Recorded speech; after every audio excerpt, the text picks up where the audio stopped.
Xorazmda bir necha asr hukmronlik qilgan Afrig'iylar sulolasi 10-asr oxiriga kelib siyosiy jihatdan zaiflashib qoldi. Sulola ichida ichki nizolar kuchaydi. Markaziy hokimiyat esa viloyatlar ustidan nazoratni yo'qota boshladi. Shu bilan birga Xorazmning shimoliy va janubiy qismlarida mustaqil kuchlar paydo bo'ldi.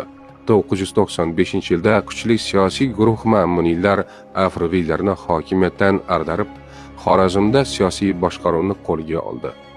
Bu voqea Xorazm tarixida burilish nuqtasi bo'lib, qadimgi siyosiy tizimning yakunlanishiga olib keldi. Afrig'iylar sulolasi qulagach, Xorazmdagi siyosiy vaziyat keskin o'zgardi. Yangi hokimiyat davrida eski saroy bilan bog'liq bo'lgan kishilar, ayniqsa olimlar o'zlarini xavfsiz his qila olmadilar. Shu sababli Al-Beruniy ham Xorazmni tark etishga majbur bo'ldi. U bir muddat Xuroson va Ray shaharlarida yashab, ilmiy faoliyatini u yerda davom etib, biroq vaqt o'tib Burganchda hokimiyatni mustahkamlagan Ma'mun 2 ilm fan va olimlarning davlat uchun naqadar muhim ekanini anglab yetdi.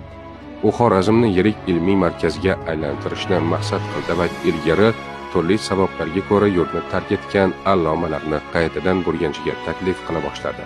Ana shu chaqiriqlar natijasida Beruniy ham yana Xorazmga qaytdi. Urganchda u Ma'mun 2 tomonidan tashkil etilgan Ma'mun akademiyasida faoliyat yuritdi va o'zining eng muhim tadqiqotlarini aynan shu davrda amalga oshirdi.